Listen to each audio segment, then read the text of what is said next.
Bienvenue les amis dans ce premier épisode de notre podcast Save Your Family.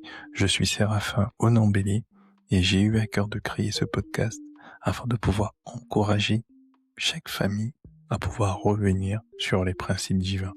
Et un des principes que l'on va pouvoir aborder ce soir, c'est celui de l'amour.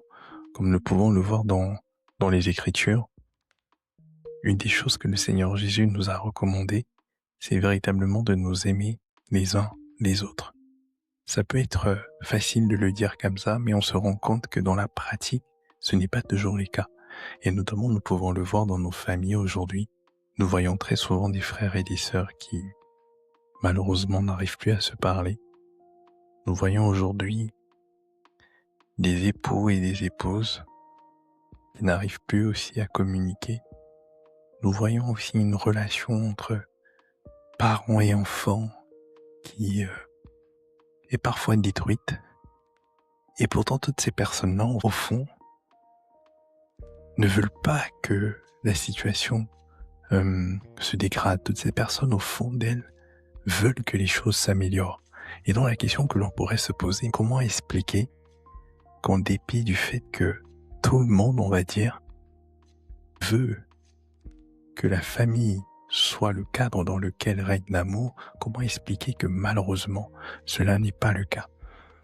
Et nous pouvons trouver plusieurs raisons à cela, notamment celles liées à l'action de l'ennemi, de Satan, qui vient pour voler, vient pour détruire, qui vient pour égorger. Et véritablement, l'ennemi vient pour voler notre paix, il vient pour voler en fait cette quiétude, il vient pour voler notre estime de nous-mêmes, et il vient comme pour nous diviser. Et comme on peut le voir dans la parole de Dieu, une maison qui est divisée contre elle-même ne peut pas prospérer. Toute famille qui est divisée ne peut pas prospérer. C'est la raison pour laquelle, ce soir, je voudrais vraiment vous inviter à prendre un temps d'arrêt, à prendre un temps de réflexion, à nous poser les bonnes questions. Parce que moi aussi, je suis concerné. Il y a tant de situations dans nos familles qui nous attristent. Mais je pense que pour 2026, au lieu de subir, décidons d'agir. Et comment est-ce que nous allons agir?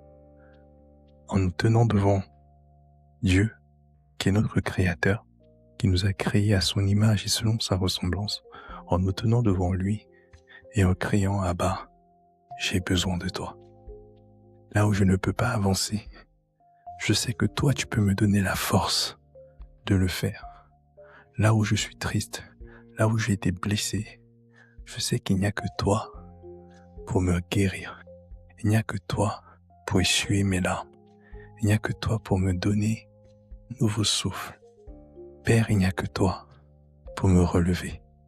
Et je suis conscient aussi d'une chose ce soir, que nous ne pouvons pas y arriver par nos propres efforts.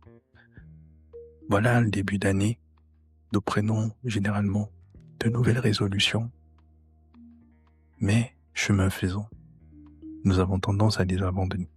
Peut-être parce que, comme c'est la nouvelle année, il y a comme une sorte de tendance qui voudrait que chacun prenne de nouvelles résolutions. Et ma prière aussi, c'est, comme il est dit dans les Écritures, notamment dans le livre de Romains, chapitre 5, l'amour de Dieu est répandu dans nos cœurs par le Saint-Esprit.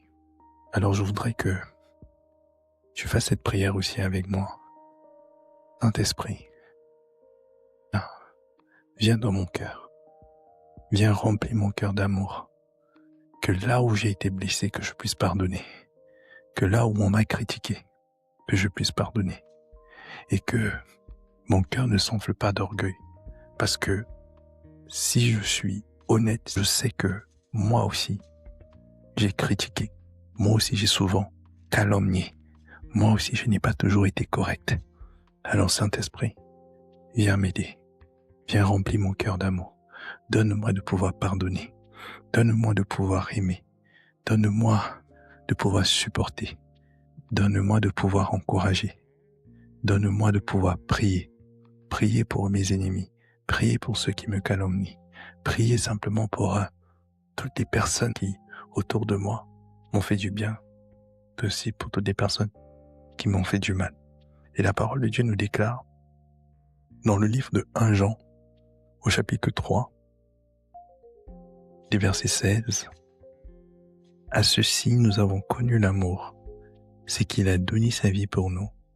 Nous aussi, nous devons donner notre vie pour les frères. » Au verset 17, il est dit, « Si quelqu'un possède les biens de ce monde, qu'il voit son frère dans le besoin et qu'il lui ferme son cœur, comment l'amour de Dieu demeurera-t-il en lui?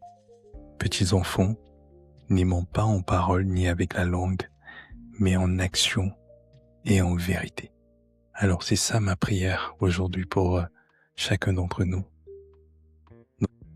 Nous rentrons dans une nouvelle année et que le Seigneur nous aide à pardonner nos frères, à pardonner nos sœurs, que le Seigneur nous aide à avancer, que le Saint-Esprit répande son amour dans nos cœurs, que le Saint-Esprit vous aide, que le Saint-Esprit nous aide à avancer, car sans lui, nous ne pouvons rien faire. Merci de m'avoir écouté. N'hésitez pas à prendre un temps pour réfléchir. N'hésitez pas à prendre un temps pour prier. Et si vous avez besoin d'aide, vous pouvez nous écrire, vous pouvez nous contacter.